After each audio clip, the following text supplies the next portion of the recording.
Bueno, empecemos. Bueno, clase de hoy. Ahora sí, clase de hoy. Structs, ¿sí? Y ideas.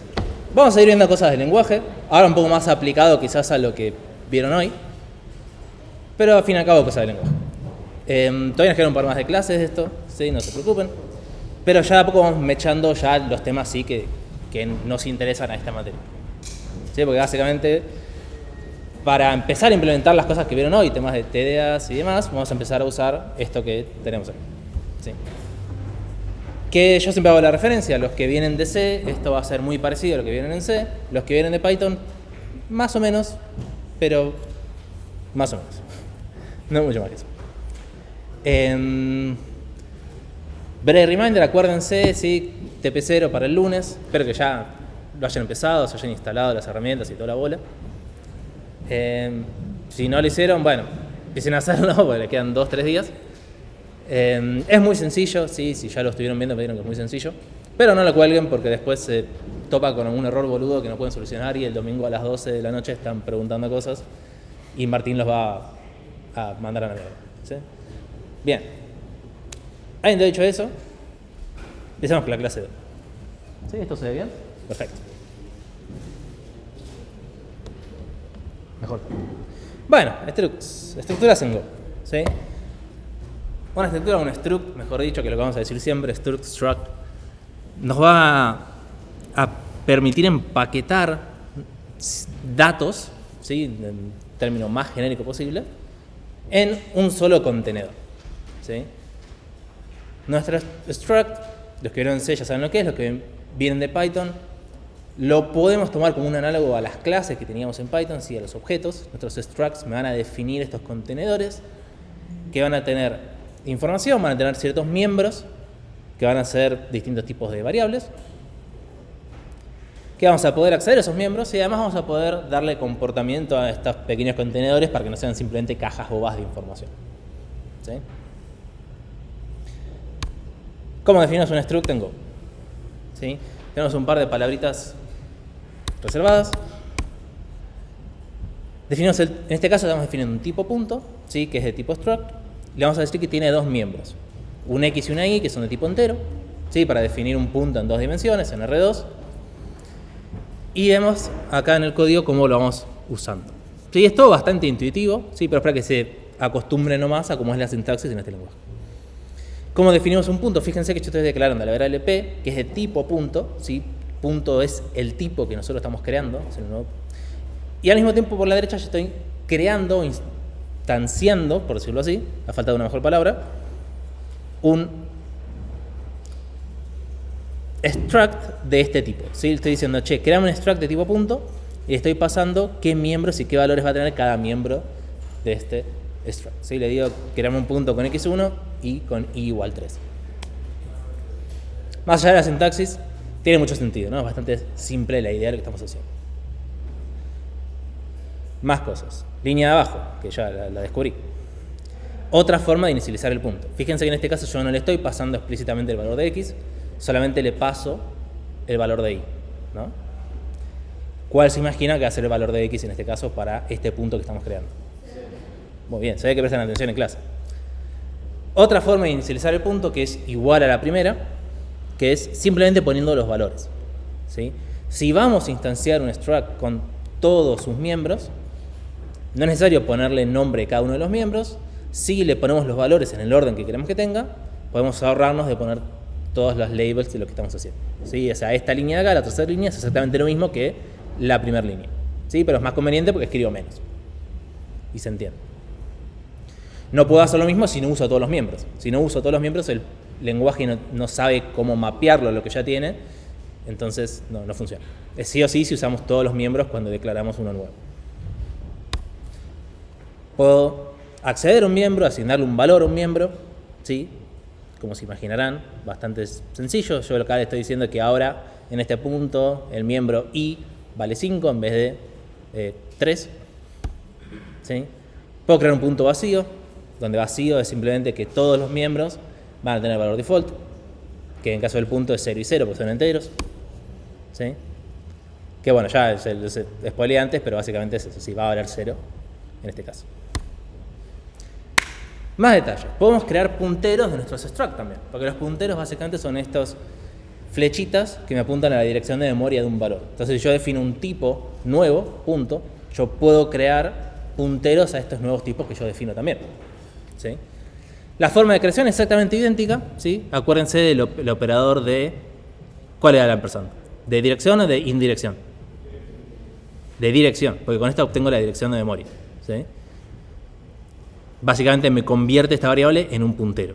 ¿Sí? Por eso lo puedo asignar a mi nuevo P, que P ahora es de tipo puntero a struct. ¿Sí? Y fíjense que todas las operaciones que hago a continuación son las mismas que ya hice.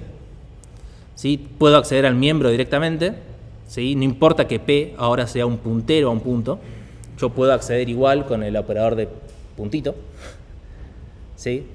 Esto sí cambia en C. En C teníamos el operador flechita y toda una pindonga. Bueno, acá es mucho más sencillo. ¿Sí? No nos interesa si es un puntero o no, yo puedo acceder igual.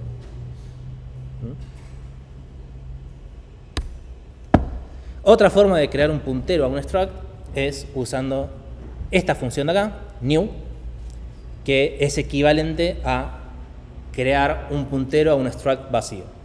¿Sí? Un struct vacío es en el cual yo no le defino ninguno de sus miembros, como vimos recién. Son más formas de hacer lo mismo.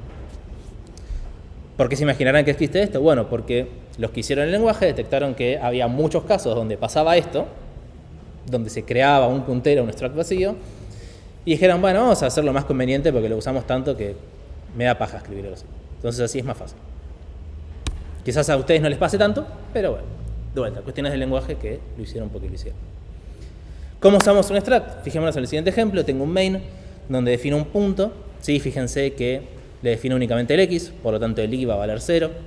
Llamo a la función de modificar punto, que tranquilamente lo puedo hacer. Yo puedo acceder al punto, acceder al miembro de i, asignarle un valor, y después lo intento imprimir, ¿no? En el main. ¿Qué se imaginarán que me va a mostrar el main?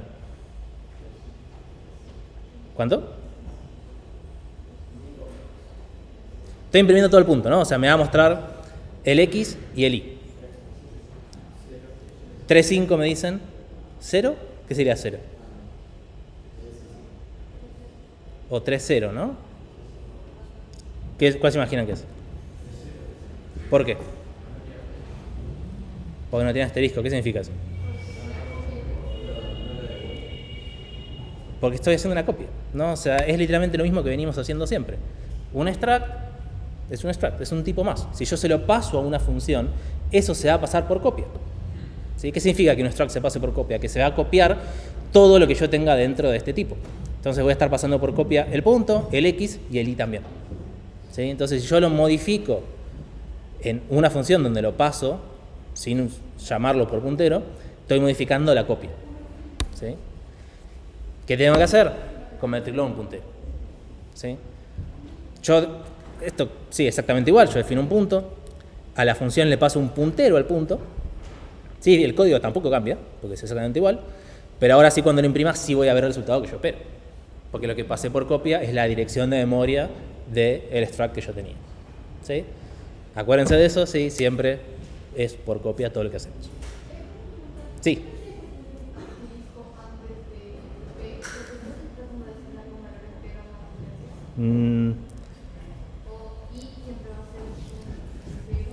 Siempre voy a poder acceder a los miembros de un struct, sea puntero o no puntero, usando el puntito. Esto funciona igual. El tema de la asignación ahora me haces dudar. Lo podemos ver después, pero al fin y al cabo es un detalle. Después lo mencionamos. ¿Sí? Pero está bien marcado. Me voy a acordar de verlo. Bien. Más cosas. Vamos a agregar comportamiento. ¿Sí? O sea, hasta ahora era una caja boba que tenía información que no hacía mucho, que no era demasiado útil. La idea es que a nuestros tipos le podemos agregar métodos, ¿sí? Básicamente para agrupar comportamiento donde queremos tener, ¿no? En vez de tener funciones sueltas que trabajen con datos o con tipos, podemos agruparlas para que sean parte del tipo mismo, ¿no? O sea, que el tipo es el que me defina qué cosa se puede hacer con el mismo. Para un punto, no hay muchas operaciones que podemos hacer, pero por ejemplo podemos definir la operación distancia al origen, donde yo defino para el punto cuál es su distancia al origen. ¿Sí? Fíjense cómo definimos un método para un struct. Es prácticamente lo mismo que definir una función, solo que se le agrega este cachito de acá, que bien marca esta flecha gigante, que es lo que se llama el receiver. El receiver es justamente este método que yo estoy definiendo, bueno, ¿a quién le pertenece? ¿No? O sea, la única diferencia entre una función y un método es que yo le estoy diciendo que un método pertenece a un tipo concreto. ¿Sí? Porque tranquilamente yo podría definir esto como función y pasarle un punto acá, en vez de pasarlo como receiver. ¿Sí?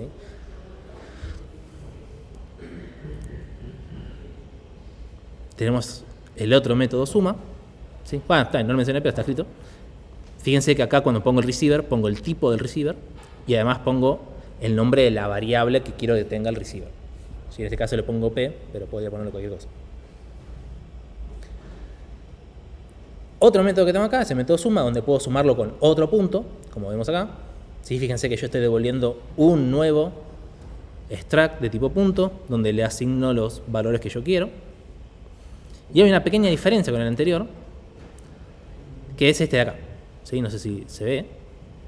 Que en un caso el receiver es punto, y en otro caso el receiver es un puntero a un punto. ¿Sí?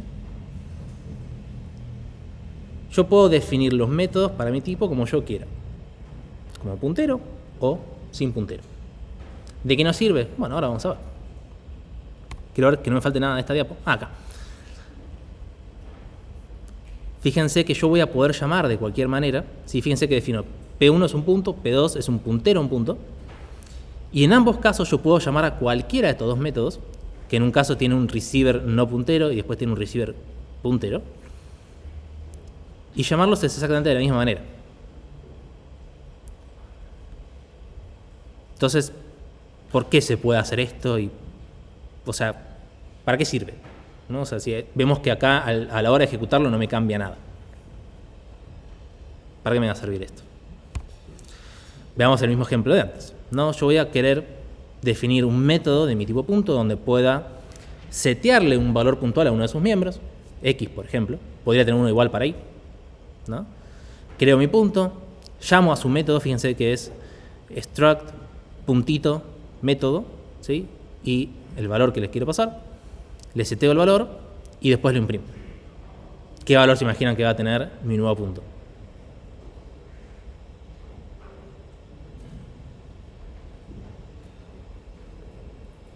Y va a ser 3, ¿no? O sea, ahí no hay mucha ciencia.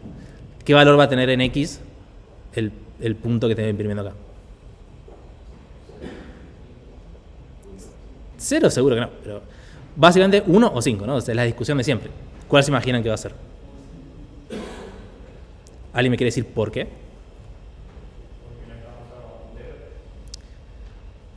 Exactamente. El receiver en este caso, de set X, no es un puntero. ¿Sí? Que está copiando el extract, ¿sí? Está generando una copia para este contexto de este método. Entonces este P no es este P que yo tengo afuera, es una copia de ese mismo extract.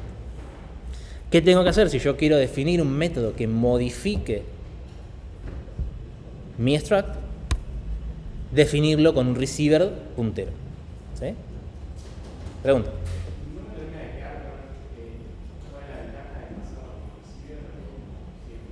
La gracia de, como me preguntan, ¿para qué nos sirve entonces definir los métodos? ¿Cuál es la diferencia? La diferencia es que cuando yo defino métodos, esta funcionalidad que yo tengo acá va a estar incluida en el tipo mismo, ¿no? O sea, fíjate que yo puedo hacer punto, bueno, justo punto, puntito, y el método que yo quiero ejecutar, ¿sí? Podría tener definidos infinita cantidad de puntos, infinita cantidad de métodos, no importa cuántos sean y cuáles sean. Donde sea que yo después use ese punto, voy a poder llamar a cualquiera de esos métodos. Si en vez de definirlo con métodos, yo defino funciones que tengo en mi código, estas funciones las tengo que poner en algún lado. Las pongo en algún paquete o en lo que fuera. Y si yo quiero usar esas funciones después en otro lado, las tengo que importar, ¿no? O sea, cuando yo le defino los métodos a un tipo ya, cuando uso el tipo ya viene con defecto con todo ese comportamiento. No tengo ni que volver a definir las funciones, no tengo que importarlas de ningún lado, ya está en el tipo. ¿Sí? Me ahorro tener que manejar todo eso por separado. Viene ya incluido en el tipo que estoy definiendo. Esa es la ventaja que tenemos, básicamente. ¿Sí? Viene por ese lado. Pero después, en el fondo, es lo mismo. Y de hecho, sigue las mismas reglas que veíamos recién. Sí. ¿Hay alguna razón en específico por la que cuando defines el struct lo inicias con mayúscula? Ah, gran pregunta. Y está muy bien. ¿Por qué definimos el struct con mayúscula? Bueno, por la misma regla que habíamos visto la vez pasada. Cualquier cosa que yo defina en un paquete que empiece con mayúscula va a poder ser exportable, es decir, que se puede importar desde otros paquetes. Si yo defino un struct con mayúscula, lo voy a poder importar de otros lados. Si lo defino con minúscula, no lo puedo importar. ¿Sí? Sigue la misma regla que las que ya habíamos visto. Todo con en vez de capitalizado todo con mayúscula, no es la convención. ¿Qué sería? O sea que todas empiezan con mayúscula. Y bueno, si querés exportar todas tus funciones, está bien. Si no querés exportarlas, bueno, poné con minúscula las que vos no quieras exportar. Tiene sentido en base a cómo quieras encapsular el comportamiento y funcionalidad de tus paquetes. Sí.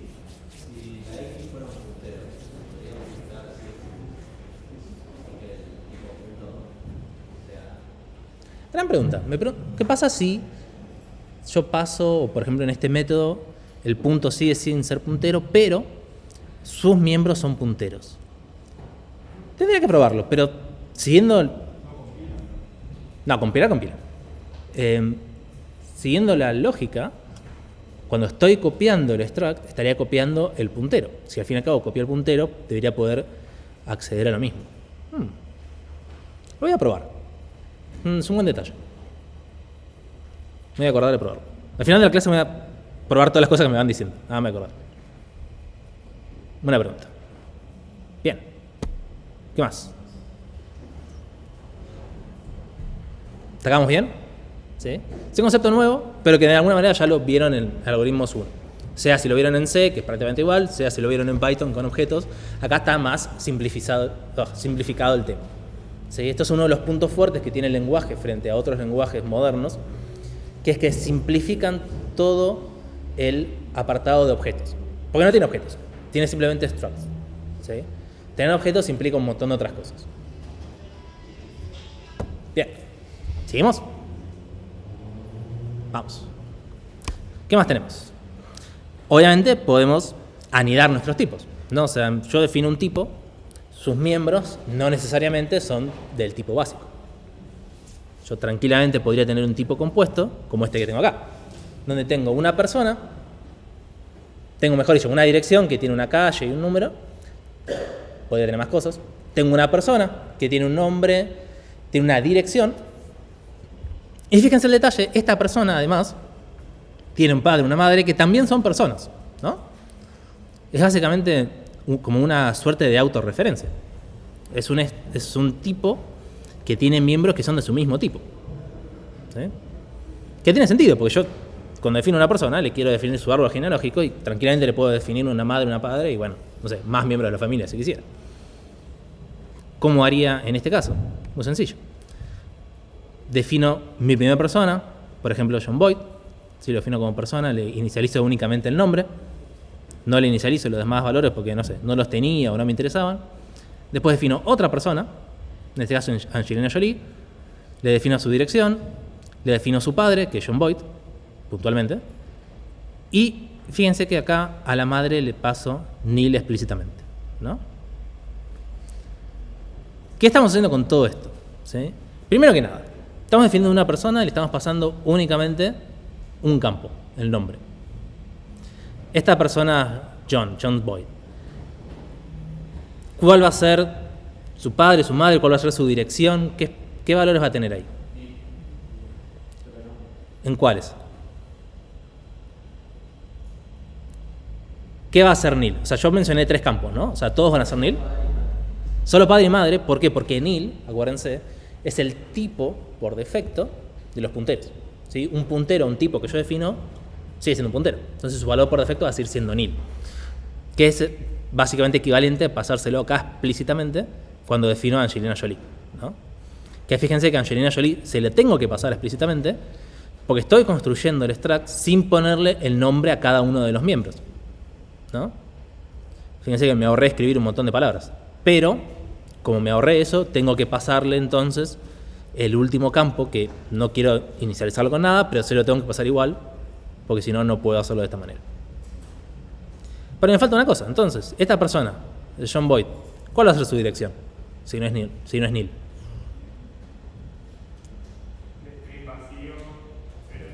Literalmente, va a ser el vacío del tipo dirección, que es un string vacío de longitud 0 y su número 0. ¿Es correcto definirlo así? Y probablemente no. O sea, no está muy bueno que tengas una dirección que tenga calle string vacío. Probablemente hubiera estado mejor definirlo como un puntero, pero lo dejé así a propósito para mostrarles algo que ahora se lo muestro. Entonces, yo después tengo mi persona de Angelina Jolie y tranquilamente puedo acceder a su miembro padre y al mismo tiempo acceder al miembro nombre del padre que tengo acá. Sí, fíjense cómo puedo ir encadenando las llamadas a los structs que tengo anidados dentro de cada uno. ¿Sí? Lo cual es todo muy razonable y todo con mucho sentido común, ¿no? Porque, ¿por qué no podría hacer esto? ¿Bien? ¿Hagamos bien? Sí, pregunta.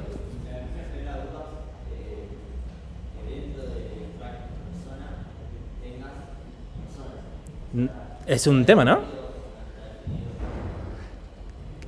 Justamente en este caso, padre y madre van a ser nil cuando yo no los defino. Entonces medio que, está bien, no pasa nada. O sea, sí, es esta suerte de definición recursiva al fin y al cabo, porque una persona se define en base a otras personas, y así ad infinitum.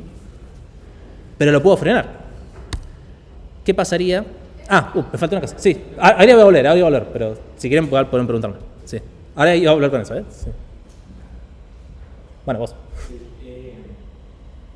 En el extract persona primero se define dirección y abajo nombre. Sí. Y cuando lo definís, arriba. Es que lo di vuelta, cambié la diapo y caí la diapo, pero sí. Tenés que estar al revés, mala mía. Eso como les digo siempre, cambio una diapo y después rompo todo y no me doy cuenta. Tuki, ahí va. Sí, la otra pregunta. Perfecto. Antes de volver a lo que me habían preguntado ya, fíjense cómo yo puedo agregar métodos a estos structs que yo definí. Le agrego un método str a mi dirección para que se muestre bonito, por ejemplo. A mi persona le agrego un método dirección, ¿sí? No confundir con el miembro dirección que está en minúscula, donde acá tranquilamente puedo acceder a la dirección de la persona y llamar al método str de dirección.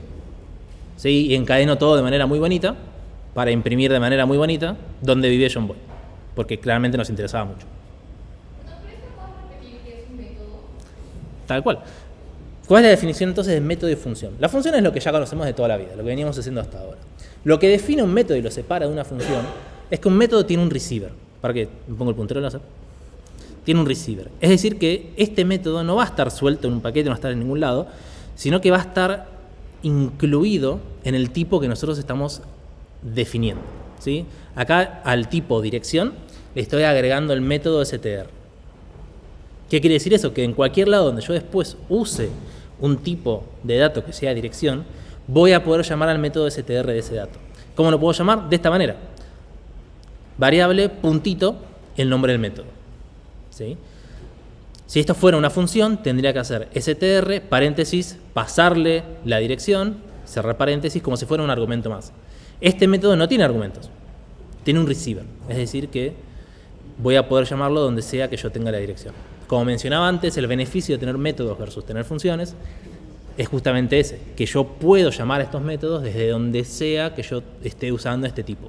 Y no tengo que importar nada, no tengo que hacer nada raro. ¿Sí? Pero básicamente es esto, los métodos no dejan de ser funciones. ¿Bien? Volviendo al tema que me decían recién, sí, ahora que ya vimos un poco más de uso de esto, ¿qué pasaría en el siguiente caso? ¿No? ¿Qué cambió con respecto a lo que teníamos antes? Persona ya no es más puntero, ¿no? Entonces, cuando yo creo, bueno, ¿cómo creo entonces una persona? ¿No? ¿Cómo defino una persona? Tendría que definir entonces primero su padre y su madre. Pero ¿cómo defino su padre y su madre? Tengo que definir para cada uno su padre y su madre, ¿no? Y tipo, empieza a crecer exponencialmente e infinito. No puedo crear un struct de este tipo, porque cuando instancio uno, tendría que estar instanciando infinitos tipos para para cumplir con esta restricción que le estoy poniendo acá. ¿Sí? Fíjense, ¿qué pasaría si intento crear una persona vacía? Bueno, automáticamente el lenguaje me va a crear un padre y una madre vacíos. ¿Pero qué es un padre y una madre vacío? Una persona vacía. ¿Y qué es una persona vacía? Bueno, tengo que crear su padre y su madre vacío y se repite esta lógica infinita que les decía recién. Entonces, ¿qué pasa si nosotros queremos hacer esto? Bueno, pasaría esto. ¿Qué es lo que pasa en realidad? Es un error de compilación. ¿Sí? El compilador no es boludo. Dice, che, ojo que tenés una referencia circular infinita. Persona se refiere a sí misma y no tenés puntero, básicamente, lo que me está diciendo, ¿no? ¿Cómo lo arreglamos? Poniendo el puntero que poníamos antes. Entonces el valor por defecto de los punteros es nil y se corta esta cadena infinita. Ya está, termina ahí. No se repite en ningún momento. ¿Falta algo de acá? Ah, bueno. ¿Sí? Perfecto. ¿Vamos bien? Hasta acá es donde probablemente use. Las siguientes 2 o 3 diapos agregan un poco más. No es necesario que usen esto, pero si en algún momento se topan, yo no quiero que se mareen y después me pregunten en Slack. Así que se los dejo acá. Por ejemplo, cuando yo tengo structs anidados y yo tengo una dirección dentro de persona, yo tranquilamente podría no especificarle un nombre a este miembro. Fíjense que le pongo el tipo directo, ¿sí? Y eso lo que me va a permitir es acceder a esos campos o miembros de struct anidado directamente. Mismo ejemplo, ¿cómo se usa ahora? Mi persona tiene un miembro, o campo también dicho, calle, que en realidad es el miembro de dirección. Pero como yo definí dirección sin ponerle un nombre específico, yo puedo acceder así directamente. ¿Sí? Lo mismo con el nombre que tengo acá. El nombre sigue siendo un campo de persona y lo puedo acceder igual que como venía accediendo hasta ahora. También además el lenguaje me crea un campo puntual que es dirección con mayúscula, porque es el nombre del tipo, ¿sí? Donde puedo acceder a elección y puedo hacer Angie.dirección con mayúscula, .calle, .número, etc. ¿De qué me sirve esto? Bueno, me sirve que si yo quiero anidar varios structs, que tiene sentido que yo quiera anidarlos y que al mismo tiempo separarlos, puede acceder a la información más sencilla y no tener que estar poniendo struct 1, .struct 2, .struct 3, .campo y qué sé yo, y bueno, más directo. Sí, puedo acceder a todo más directo. Es simplemente una conveniencia del lenguaje, que esto sí creo que no está en ningún otro lenguaje. Pero estas conveniencias tienen un tema, ¿no? ¿Qué pasa si yo tengo en persona, esto tendría que ocultarlo, el campo nombre, pero mi struct anidado también tiene un campo nombre, ¿no? Se estarían pisando los campos de ambos structs, del anidado y del padre. En este caso, el que tiene prevalencia es el del struct padre, el que está arriba. Entonces, si llamo a persona.nombre, no se va a llamar a dirección.nombre, sino que se va a llamar a, literalmente, persona.nombre, que es el que tengo definido acá arriba. ¿Sí? Haciendo que de manera efectiva el nombre de la dirección no lo pueda acceder de manera tan sencilla. Tendría que poner persona.dirección, que es el campo automático que me crea con mayúscula, .nombre, de cualquier manera. ¿Sí? Entonces, si bien está bueno anidar, hay que tener cuidado de no estar pisándonos en los campos. Y si nos estamos pisando, bueno, que tengamos el resultado que nosotros estamos esperando que tenga. ¿Sí? Como decía, probablemente no usen esto porque van a decir, qué mareo. Pero bueno, si se topan en algún momento con esto, ya saben. Viene esta diapo y se sacan las dudas. Bien, terminamos con structs. Y hay que mencionar algo importante, que es el manejo de errores en el lenguaje. ¿Sí? ¿Se acuerdan que la clase pasada terminamos diciendo, bueno, ¿cómo anuncio que ocurrió un error en mi función? Tenemos la función index, no había encontrado el número que yo quería. ¿Qué hacíamos? Me habían dicho devolvemos un -1, que es lo que haríamos en C. Levantamos una excepción, que es lo que haríamos en Python y muchos otros lenguajes. Bueno, acá no somos ninguna de las dos, sino que vamos a tener un tipo especial de dato, que es el tipo error, que literalmente lo vamos a usar en todas nuestras funciones que puedan llegar a devolver un error para indicar que hubo un error en la ejecución de ese pedazo de código puntual. Ejemplo clave, la función atoy del paquete strcom o string conversion, que me permite convertir un string a un número. Sí, es una función que en C está, que en Python es mucho más sencilla, Pero básicamente es eso. Intenta convertir un string a un número. Que tranquilamente podría fallar, ¿no? Porque yo le paso un string cualquiera que no puedo convertir en un número, ¿no? O sea, algo va a fallar. Fíjense la ejecución del código. Esta función atoI va a devolver dos valores. Va a devolver el entero, si lo pudo convertir. Mentira, lo devuelve siempre, pero va a tener el valor correcto si lo pudo convertir. Y además, devuelve un error, donde yo tengo que chequear si el error es distinto de nulo, porque nil es el valor por defecto de errores, para ver si hubo un error o no en la ejecución de esta función. Entonces, en todas las funciones que van a devolver errores, me van a devolver los valores que devuelvan y un error. Entonces me tengo que fijar si el error es distinto de nil, es porque efectivamente hay un error en la ejecución y pasó algo mal.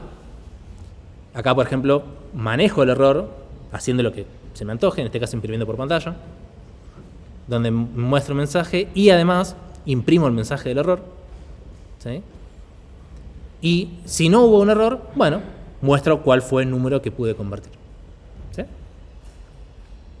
Y esto va a pasar en un montón de lados. Y en un montón de funciones, y en un montón de flujos, y qué sé yo. En este caso, puede que sea 0 el valor del entero. ¿Sí? Todas las funciones que... Chau, esto es más una convención, ¿no? Pero en todas las funciones que devuelven valores y un error, cuando el error no es nulo, no podemos asegurar qué valor va a tener los valores de retorno normales. ¿Sí? Porque ocurrió un error. Entonces es importante tener en cuenta eso, porque esto podría ser 0, pero en realidad podría ser cualquier cosa. No me lo asegura nadie. Creo que es 0 porque lo probé y me da 0, pero podría ser otra cosa. ¿Sí? No deberíamos usar los valores si el error es distinto de nulo. Ahora sí. No, porque funciona igual. Básicamente son valores de retorno, ¿no? O sea, yo tranquilamente podría seguir manejando esto sin manejar el error, ignorar que esto podría haber devuelto un error y manejar esto como si entero tuviera un valor válido. 0 podría ser un valor válido, sí, pero si después tengo un caso de uso donde efectivamente quiero convertir un 0 string a un 0 número, de repente se empiezan a mezclar flujos y cosas que no tenía que estar mezclándose, ¿no? O sea, si nadie nos obliga a manejar los errores, pues tranquilamente los puedo ignorar, como podría ser en cualquier otro lenguaje, con su método de manejar errores, sea cual fuera. Obviamente no es una buena práctica, ¿sí? Siempre que alguna función devuelva un error, nosotros como programadores deberíamos manejar ese error.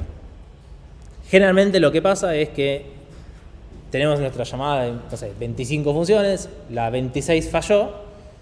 ¿Qué hacemos? Bueno, tenemos que informar el error al contexto de más arriba. Alguno de todos estos va a mostrar la información en el lado correcto, sea en algún archivo de logs, sea por pantalla, sea por, no sé, por la red, por internet, por lo que fuera. Entonces estas 20n funciones que están en el medio tienen que devolver el error hacia arriba hasta la que corresponda que lo maneje correctamente. La que lo maneja correctamente va a hacer lo que quiera hacer. Y ahí sí puede hacer otra cosa sin tener que levantar un error precisamente. Esto ya lo vamos a ir viendo cuando veamos más problemas más complejos que no sean funciones sueltas. ¿Sí? Que hay un poco más ejemplos en la clase que viene. Si nosotros queremos devolver un error puntual, ¿sí? Porque, por ejemplo, estoy haciendo mi función que intenta conectarse a un servidor puntual a partir de una dirección IP, que si no se pudo conectar o no sé, pasa tal condición, que es inválido, devuelve un error. Entonces, fíjense que mi función normalmente devolvería un puntero a un servidor y un error. Cuando pasa esta situación puntual, yo defino, entonces hubo un error y no me puedo conectar correctamente. Bueno, mi servidor ahora devuelvo nil, que es la buena práctica que se suele hacer, y devuelvo un error concreto llamando a esta función new del paquete de errors, ¿sí? Con un mensaje adecuado. ¿Sí? El error no es nada más que esto, ¿sí? Es un mensajito que dice efectivamente qué fue lo que ocurrió. Si todo ocurre bien, no ejecuto más cosas, eventualmente devuelvo un servidor correcto y el error va a ser nulo. Y como lo uso, imagínense que estuviera en el main, llamo a la función, ¿sí? Tengo los dos valores y me fijo si error es distinto de nil, bueno, manejo el error. ¿Y qué es manejar el error? Depende del contexto en el que estemos. ¿Sí? Y no es mucho más que esto, ¿sí? La verdad que el manejo de errores es bastante simple, ¿sí? Que, como decía la primera clase, o sea, es uno de los fundamentos de este lenguaje, que todo sea lo más simple posible, termina siendo medio verboso. Porque, como decía recién, tengo 25 funciones y la 26 me tira un error, tengo que devolver ese error 26 niveles hacia arriba. Entonces, cada una de estas funciones en el medio tiene que llamar a la función de abajo, que puede devolver un valor y un error, y chequear que el error sea distinto de nil, y si es distinto de nil, devolver vacío y el error, o brapear el error, hacer cosas, y bueno, te empezás a generar código extra que si tuvieras, por ejemplo, excepciones no tendrías, ¿sí? Porque ya se manejan por otro lado. Por otro lado, es muy fácil ver qué tipos de flujo pueden devolver error y cuáles no. ¿Sí? Cuando yo manejo excepciones en Python nada me decía si un código que yo ejecutaba podía levantar una excepción o no. Nada me lo decía. Tenía que ir a la documentación y rezar que el que hizo la función lo haya documentado. Y si no, me cagaba en la vida. Bueno, acá es fácil verlo. Y si hay un error, y si elijo ignorarlo, soy un pelotudo. Y si está el error, tengo que manejarlo correctamente. ¿Sí? Entonces, de vuelta, viene con la filosofía del lenguaje. Es polémico. Este es uno de los aspectos más polémicos del lenguaje de Go. Mucha gente lo odia y mucha gente dice, no, tiene total sentido, por todo esto que yo les dije recién. ¿Sí? Pero bueno, no deja de ser verboso. ¿Hasta acá alguna pregunta? ¿Sí? Ok. Acuérdense que habíamos mencionado en la otra clase, la primera, o la clase pasada, que teníamos otro tipo de error que podían surgir, que eran los panic, ¿sí? Que los panic son... O sea, no hay que confundirse cuándo devolver un error y cuándo devolver un panic, ¿no? Quizás debería agregar una diapo con esto. Donde los errores son cosas esperables que pueden pasar, ¿sí? Como cuando convertíamos una cadena a número. Si la cadena no lo puedo convertir a número, bueno, devuelve un error. Pero es esperable que eso pueda pasar. No es dentro del flujo. Si en cambio intento acceder a una posición de un slice que no existe, eso me va a levantar un panic, porque es un error no recuperable en el flujo de mi programa. Cuando nosotros hagamos nuestros TDAs, generalmente vamos a levantar pánicos, porque cuando hay un error en algún TDA significa que no ocurrió algo recuperable, es decir, que hay una falla que tiene que terminar el programa. ¿Sí? Y entonces generalmente vamos a manejar pánicos. ¿Cuándo vamos a manejar errores? Bueno, cuando hagamos nuestros TPs y hagamos funciones que manejen TDAs y hagan otras cosas, y parseen datos y escriban datos en TDA, ahí vamos a usar más errores, porque van a poder pasar flujos de error que son esperables en nuestro programa. No pude leer la entrada, no pude escribir a tal lado, no pude hacer tal cosa, etc. ¿Sí? Pero que son esperables. ¿Vamos bien? Porque ahora voy a pasar al tema. ¿Sí? 3, 2, 1. Perfecto. ¿Qué hora es? Ahora temprano, boludo. Estoy yendo muy rápido. Bueno, no importa. Ah, bueno. Me olvidé que estaba esto. Otra forma de crear un error, ¿sí? Con el paquete FMT, la función errorf, ¿sí? Y puedo poner una cadena con formato. Si, por ejemplo, quiero mostrar la IP, a la cual no me pude conectar, con el método new no podría, pero con el método errorf del package FMT sí puedo, ¿sí? Para interpolar strings. Bien, detallecito, pero que está bueno tenerlo. Y un tema que quedó medio colgado, que yo no me toco acá porque no sé dónde meterlo, es strings, ¿sí? Que igual no es nada muy complejo, pero que igual tenemos que repasar un poco. Tema que es nuevo para los que vienen de C, porque C no tiene un tipo de string propiamente en el lenguaje, y tema que va a resultar muy básico para los que vienen de Python, porque Python tiene una librería de strings bastante potente y bastante buena. La de Go igual no se queda atrás, es bastante copada. Pero en el fondo se implementan parecido con sus diferencias. ¿Sí? ¿Qué es un string en Go? Como dice acá mi definición, que la escribí yo. Un string es una cadena, ¿sí?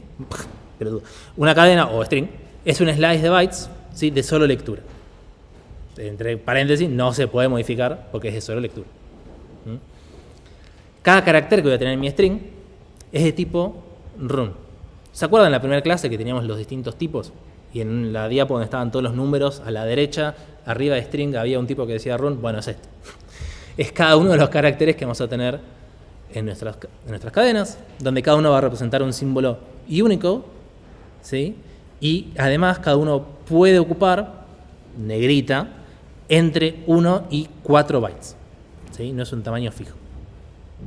El encoding es siempre UTF-8, pero bueno, muchos de ustedes no les importa. ¿Y qué carajo significa esto? Que es de 1 y 4 bytes.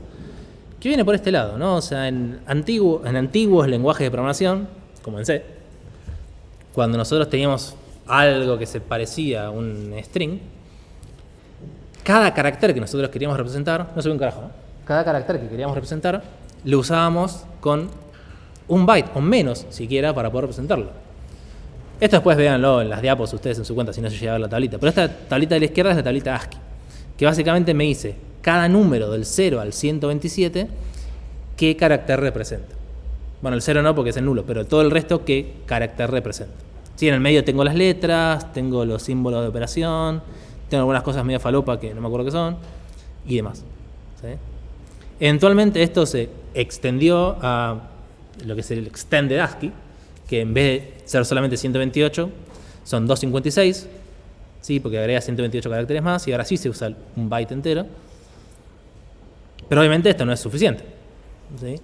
Eventualmente se creó lo que se llama Unicode para representar todos los posibles caracteres del universo, ¿sí? Y si van a este link que les dejé acá, que a ver si funciona. Ah, no tengo internet. Malísimo. Bueno, sorry. Si van a ese link, che, de repente no está ampliado. Ahí va. Si van a ese link, esta tablita que yo saqué acá, la van a ver más grande, y tiene, no sé, cientos de miles de entradas. ¿Sí? O sea, yo puedo representar cientos de miles de caracteres, al menos hasta ahora, hay definido cientos de miles de caracteres que se representan con un único número. ¿Sí? Si se fijan, los primeros 256 van a ser los mismos que los de ASCII, porque bueno, está justamente diseñado para eso. ¿Qué entonces hacemos con esto? Porque mucha información, pero poca utilidad, ¿no? Fíjense el siguiente código, ¿no? Yo voy a tener un string. El string lo puedo iterar usando range, como si fuera un slice, porque justamente los strings no dejan de ser slices, ¿no? Ya lo mencionamos antes. Cada uno de los valores que tengo acá va a ser de tipo run, ¿sí? Esta cadena es Konnichiwa algoritmos 2 y un emoji. Y lo que hago entonces es iterar cada uno de estos runs mostrando el código de Unicode, ¿sí? Y el carácter, ¿sí? Fíjense a la interpolación que hago, cómo cambio el carácter que uso acá en el porcentaje para imprimir distintas cosas. La variable es la misma, es C, pero cuando lo imprimo me va a decir cada uno de los símbolos que yo tengo acá qué código de Unicode tiene. ¿Sí? Por ejemplo, estos símbolos japoneses son el 20.000 y pico. El espacio es el 32. La A mayúscula es el 65, etc. Este emoji es el 9.996, ¿no? Detalles.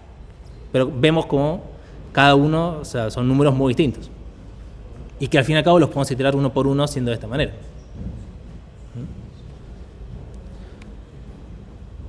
El paquete de strings tiene un montón de funciones recopadas que les van a simplificar mucho la vida cuando quieran hacer algo en sus TPs o en sus funciones, en lo que quieran. Acá les dejo algunos ejemplos. Hay un montón más. O sea, chequenlo porque posta que está bueno y les va a servir cada vez que quieran hacer algo antes de ponerse a implementarlo, aunque si bien es buena práctica para practicar el lenguaje. Fíjense en la documentación del módulo si ya está definido. Probablemente ya esté definido, entonces ya lo pueden usar, ¿sí? O sea, implementar estas funciones son cosas de algoritmos 1. O sea, no es nada que no puedan hacer, pero se ahorran unos buenos minutos y ya la usan las que están, ¿sí? ¿Qué más tenemos con strings? ¿Sí? ¿Y por qué marqué antes con negrita lo que decía? ¿No? O sea, recién acá iteramos, fíjense que iteré. No iteré por posición, sino que iteré por carácter, ¿no? O sea, porque lo que me interesaba era el valor del carácter al fin y al cabo. Pero puedo iterar por posición, ¿sí? Y con la misma frase de antes, ¿es la misma? Sí. La misma frase de antes, la itero por posición y muestro por pantalla el mismo resultado, ¿o no?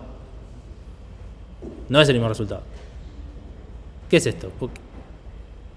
Literalmente, si corren esto, les va a mostrar esto por pantalla. Y les va a resultar muy raro. Dice posición 0, esto que claramente no es lo que teníamos. Posición 3, ¿por qué va del 0 al 3? ¿No? Si es que tengo 0, 1, 2. Lo del medio lo muestra bien, ¿no? Del espacio, algo 2, espacio, y de repente el emoji tampoco, lo muestra cualquier cosa. ¿Cuál es el problema de esto? El problema de esto es lo que les marcaba con negrita hace un rato, que es que cada uno de los runes que nosotros tenemos no ocupa el mismo espacio. ¿Sí? Hay algunos que ocupan más espacio, por eso va del 0 al 3, del 3 al 6, del 6 al 9. Hay otros que ocupan menos espacio, por eso va del 10 al 11, al 12, al 13. ¿Sí? Y de vuelta hay otros que ocupan más espacio. Se darán cuenta que los que no puedo mostrar bien son estos especiales, ¿no? ¿Cómo arreglamos esto de acá? Tenemos que convertir, si efectivamente quiero las posiciones en el string, necesito convertir mi cadena a un slice de runas, ¿sí? Fíjense lo que hago acá. Y ahora sí puedo iterar ese slice posición por posición.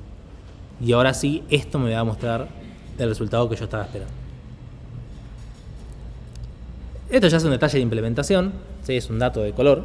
O sea, poder implementar los strings de esta manera tiene sus consecuencias. Las consecuencias son esta que les decía recién, ¿sí? Cuando les pase que iteren un string y se olviden de hacer esto, por posiciones, si quieren hacer por posiciones y vean cualquier cosa, probablemente se acuerdan de esto y vuelvan y digan, ok, tenía que hacerlo, tenía que convertirlo en un slider runes y de ahí lo iteren, ¿sí? Son detalles. De hecho, esto me enteré el cuatri pasado. Tengo un librito que tiene, ¿cómo mierda se llama? 100 Go Mistakes, y está ahí, así que lo agregué a las diapos para que ustedes lo aprendan. Bastante interesante. Bien, ¿qué más podemos hacer con todo esto? Más detalles, y ahora viene una suerte de popurrí de funciones random que tenía que meter en algún lado. ¿Cómo leemos input de usuario? Muy sencillo, ¿sí? Muestro un mensaje por pantalla. Del paquete buff.io llamo a la función newScanner para me crea un nuevo escáner de la entrada estándar, ¿sí? Escaneo una vez para leer por pantalla una vez y llamando al método text me fijo qué es lo que efectivamente tenía, ¿no? ¿Alguna forma en la que lo hagas un poquito más grande? Puede ser, a ver. Tal vez si hago así. O sea, agrandó todo menos lo que yo quería. Está difícil, porque tendría que agarrar la letra de esto. Ups. Y mucho no puedo. ¿Esto lo puedo emplear? No. No, sorry. No puedo hacer mucho en las diapos porque está fijo el tamaño. Como les recomendaba la otra vez, si les parece muy pequeño o no ven, pueden seguir las diapos usando su celu, total están todas subidas, las diapositivas, o las computadoras, lo que tengan, lo que quieran, y lo pueden ir viendo más cercano. Ahí, ¿sí? Voy a asumir que no están boludeando, sino que están viendo las diapositivas, así que no hay problema. Esto es para leer una única entrada. Si quiero hacer algo más interesante, donde, por ejemplo, leo varias veces hasta que ocurra cierta condición, puedo hacer lo siguiente, ¿sí? Creo el escáner, voy a iterar. ¿Sí? Fíjense cómo itero, lo cual resulta raro. Voy a llamar al método scan. El método scan me va a devolver. ¿Qué se imaginan que devuelve para que poder hacer esto? ¿Cómo? No, más sencillo. Devuelve un booleano. ¿Por qué? ¿Qué es este for de acá? Es un while. Entonces esto es como hacer while true. While el scan me devuelva true, significa que leyó algo, ¿no? Entonces voy a iterar con eso. Yo acá tengo una condición de corte especial que dije, bueno, si me ingresas a una cadena vacía, tirate un break, ¿sí? Así termino de ciclar. Si no es una cadena vacía, bueno, la imprimo. ¿Cómo la imprimo? Llamando al método text de el escáner que creé acá, ¿sí? Cuando termino la ejecución del ciclo, me fijo si el escáner tuvo un error, llamando al método err, que está acá. Y si hubo un error, bueno, lo muestro por pantalla o lo manejo como yo quiera, ¿sí? Más de lo mismo que decíamos antes. Este es un ejemplo típico de cómo van a iterar, por ejemplo, si quieren pedir muchas cosas de usuario. ¿Cómo leemos de un archivo? si se fijan en la parte de abajo, van a ver que es exactamente igual a lo que teníamos recién. Pero antes de llegar a esta parte necesitamos primero abrir el archivo. ¿Sí? Y acá entra el defer que les había contado en la otra clase para poder cerrarlo. Donde simplemente llamamos al método open del paquete OS. ¿Sí? Este método me permite abrir un archivo en modo lectura. Es decir, que lo voy a abrir para leer únicamente. Fíjense que me devuelve el archivo y un error. Me fijo si el error es distinto de nil. Si el error es distinto de nil es porque no pudo abrir el archivo o pasó algo raro. ¿Sí? Entonces hubo un error al abrir el archivo y muestro cuál es el error. Y no sé, corta la ejecución. Inmediatamente después de eso hago el defer para no olvidarme de cerrar el archivo. ¿Sí? Que tranquilamente lo podría poner acá abajo, pero para no olvidarme lo pongo con el defer. Y después ejecuto exactamente lo mismo que hice antes. Creo un escáner donde en vez de pasarle el stdin, le paso el archivo, porque al fin y al cabo el stdin es un archivo. ¿Sí? Y después ejecuto lo mismo. Hago un for scan, ¿sí? Voy a leer todo el archivo en este caso. Cuando llegue al final, esto me va a volver false para cortar. Chequeo si hubo un error en el medio. Y bueno, manejo el error si lo necesito. ¿Sí? Pero la idea es lo mismo. Vamos a manejar input de usuario y archivos de manera muy parecida. ¿Cómo escribimos un archivo? Muy parecido. En vez de llamar a open, vamos a llamar a create. ¿Sí? Que create va a abrir el archivo en modo escritura. ¿Sí? Acuérdense lo que significa eso. Cuando yo abro un archivo en modo escritura, si el archivo no existía, lo crea. Si el archivo existía, borra el contenido. ¿Sí? Ojo cuando usen un create. Manejamos el error, igual que antes, intentar abrirlo. Diferimos el close. Y después hacemos algo parecido a lo que hicimos antes, pero como la inversa. En vez de llamar al escáner, vamos a crear un writer, new writer, pasándole el archivo.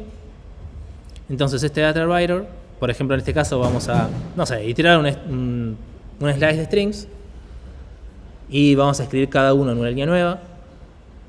Fíjense que tengo que pasarle explícitamente el /n para que me corte las líneas, el writer, ¿sí? Si no, te van a imprimir todo en la misma línea. Me fijo además si hubo un error al intentar escribirlo, ¿sí?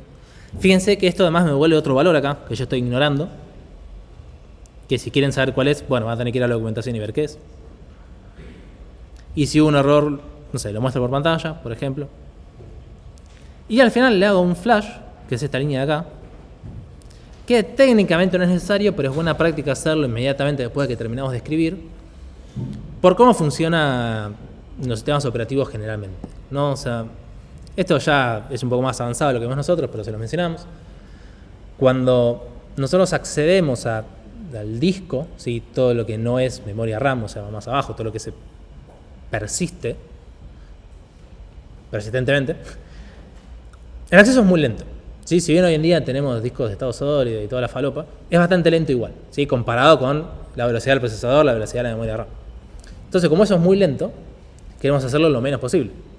¿Cómo lo hacemos lo menos posible? En vez de, por cada una de estas líneas, mandar la información a disco una por una, se las guarda, en este caso, no sé si es en una parte del lenguaje, de la lógica de escribirlo en disco, se guarda en un buffer, básicamente se guarda en memoria RAM, varias líneas consecutivas, ¿sí? Y eventualmente lo va a escribir a disco. No sabemos cuándo. Tampoco nos interesa. Eventualmente lo va a escribir. Como yo me quiero asegurar que lo escriba en disco, antes de terminar la función, le hago el flash. Con el flash le estamos forzando a que mande eso que tiene en el buffer al disco, ¿sí? Y lo persiste. De vuelta, no es necesario, porque eventualmente lo va a hacer, pero es buena práctica ponerlo acá abajo para asegurarnos de que lo hizo antes de que terminó la función. O sea, son detalles. Pero bueno, al fin y al cabo estamos viendo más sintaxis del lenguaje. En fin, fue súper rápido, ¿sí? La clase de hoy, si bien vimos muchos temas nuevos, son temas muy sencillos como los vimos, ¿no? O sea, el manejo de strings, si bien tiene su peculiaridad con los índices y los runs y qué sé yo, es súper sencillo. Los structs son súper sencillos. Al fin y al cabo son contenedores de información que le podemos agregar un poquito de comportamiento acá y allá, que cuando es un puntero, que no, pero son muy sencillos. ¿Sí? O sea, ¿qué más vimos? Los errores son muy sencillos. No deja de ser un tipo más que tenemos que devolver cada vez que queremos indicar que hubo un error. Todas estas son las bases de las cuales se hizo el lenguaje, donde hacer cosas es muy sencillo, leer el código es muy sencillo, es claro lo que estamos haciendo en todo momento, lo cual genera por momentos que sea verboso, ¿sí? Manejar los errores es verboso, escribir estas líneas para escribir o leer un archivo es medio verboso, pero es fácil, ¿sí? O sea, y es eficiente, o sea, ese es el objetivo del lenguaje. Les va a pasar a ustedes que les va a resultar medio molesto. No se vayan todavía, pará, preguntas. ¡Shh! Sí. Bueno, sí, es verdad, buen punto. Tendría que haber un método más que no puse, que quizás se llame append, no sé. Pero si no, hay un método genérico que podemos usar para abrir un archivo, al cual nosotros podemos pasarle el modo en el cual estamos queriendo abrir ese archivo. Por el fondo, open y create van a llamar a este método en común pasándole un tipo de apertura. El open le va a pasar el read only, creo que se llamaba, el write le va a pasar el write, por supuesto, y tiene que haber uno más que sea para hacer un append, por ejemplo, donde me permita escribir sin borrar lo que tenía antes. No me lo acuerdo, no lo puse, pero se puede buscar, es muy sencillo de encontrar. ¿Sí?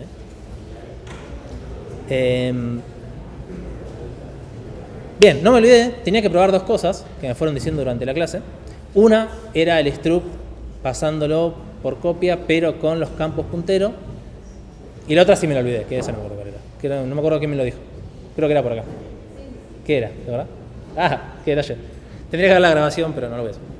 Probablemente lo haga uno de ustedes.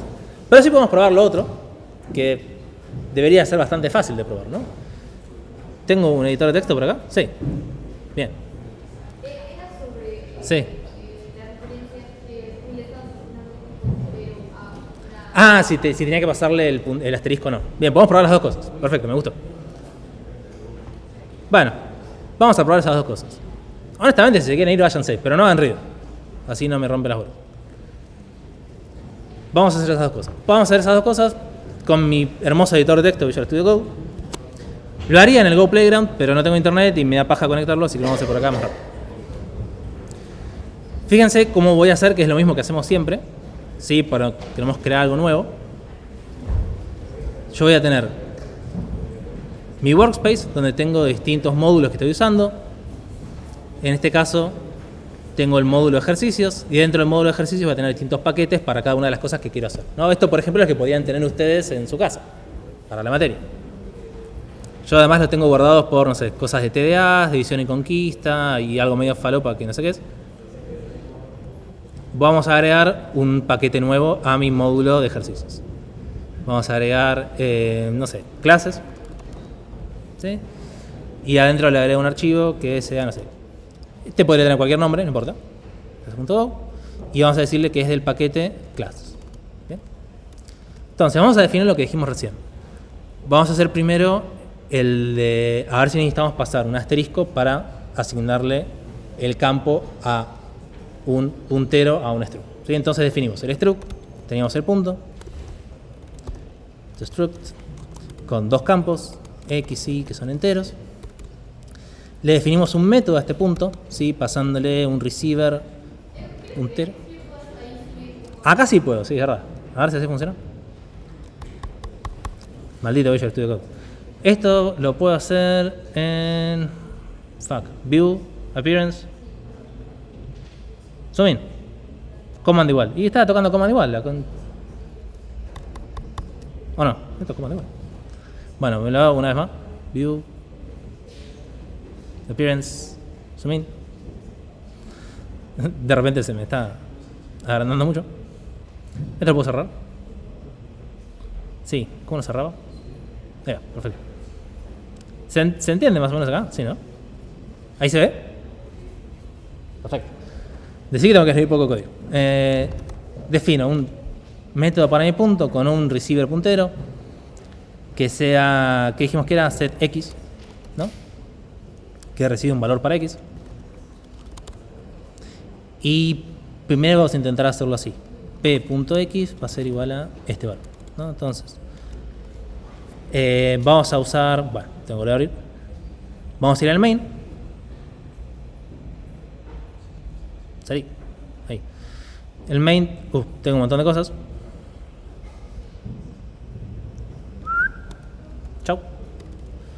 Vamos a definir nuestro main.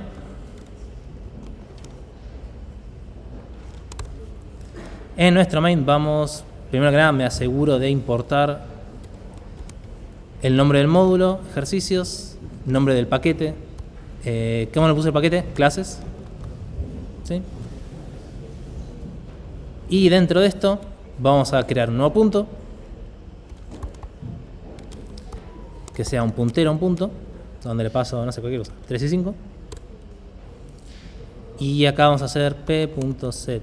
¿Se puso en minúscula? Ah, se puso en minúscula. Para poder usarlo, setx 4.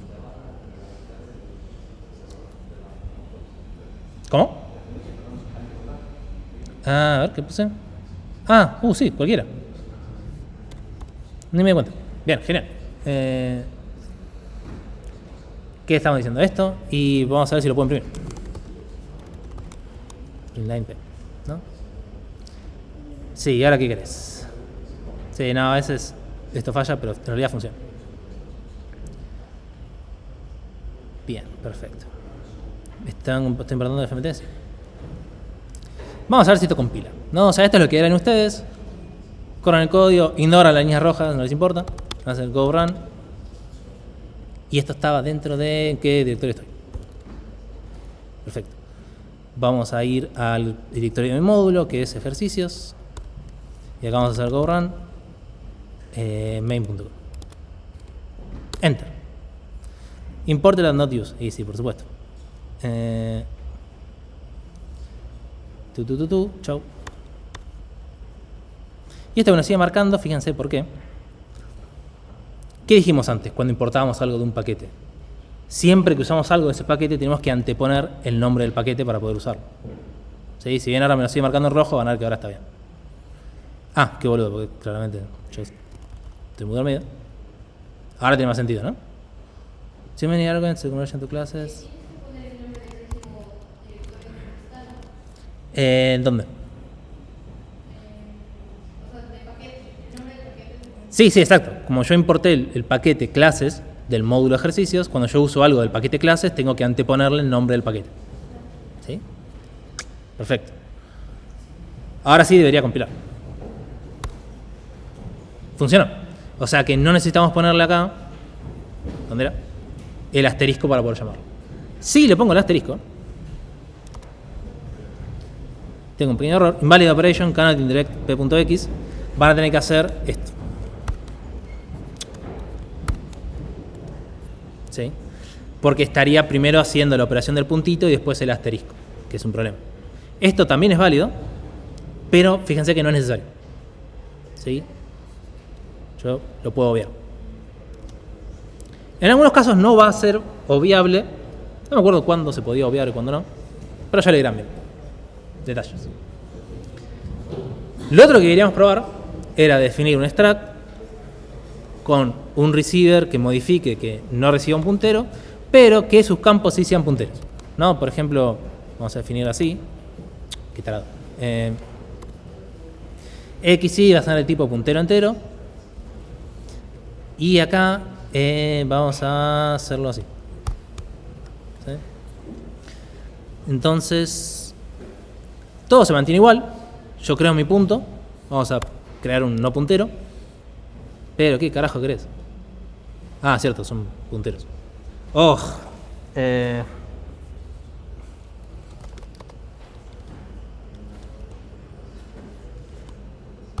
X. Y vamos a poner var i 5. Fíjense que no le puse el tipo a la variable y me lo infiere. Ahora sí. Creo un punto, ¿sí? Un no puntero, un punto. Le paso dos campos. X, que es un puntero entero, y puntero entero. Intento setear un nuevo X, que se lo intento poner acá. El receiver no es puntero. Y imprimimos a ver qué pasa. ¿Ustedes qué dicen que pasa? A ver, ¿qué se imaginan que va a pasar? Funciona, me dicen. ¿Alguien es believer de que no funciona? La clase simplemente el set X no tiene un puntero en el receiver, pero los campos del punto sí son punteros. Y la X es un valor, la X justamente es lo que menos importa. O sea, yo acá le paso un puntero a... O sea, es el puntero de este valor que le estoy pasando acá. Bueno, sin tanto preámbulo, vamos a ver qué pasa. Chan, chan, chan. Ah, estoy imprimiendo las direcciones de memoria de cada uno de estos. Detalle. Fíjense qué pasa si en vez de hacer eso pongo... era un printf, sí. Acá le paso porcentaje B o más B. Ahora vamos a ver. Ah, bien, esto está bueno porque aparte es un teaching moment. Este modificador para cadenas con formato me imprime el extract así como viene, ¿sí? Y lo pone acá. Fíjense que literalmente me imprime entre los corchetitos. Acá de hecho me imprimió que era un puntero, en el caso anterior, y el valor de cada uno de sus campos, ¿no? En este caso, como tengo punteros, me va a imprimir la dirección de memoria de ese puntero, lo cual le es útil a nadie. Entonces me gustaría hacer algo un poco más útil. Ah, fíjense qué divertido que tipo una variable está al lado de la otra en memoria. ¿Sí? Vamos a ponerle, creo que era un más acá. Y esto me lo debería imprimir bien. Casi. Me imprimió los labels de cada uno de los campos, pero me sigue imprimiendo la dirección de memoria. No me acuerdo si había una forma de hacerlo. Voy a probar una vez más.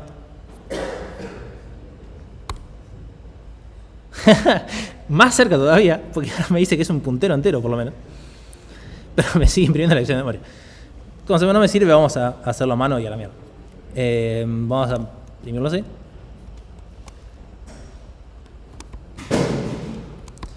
Vamos a ponerle p. que era x mayúscula y p.i. Y acá le paso esto. ¿Sí? ¿Sí? Fíjense con esta anotación, lo mismo de antes, no se confundan. Va a ser primero la operación de puntito. Va a acceder a esta variable, al campo x, y a ese valor le va a intentar desreferenciar. ¿Sí? ¿Y siempre puedes contar que primero vas a hacer la operación de puntito y luego... Sí. Por precedencia en las operaciones del lenguaje, va a ser siempre primero la operación de puntito.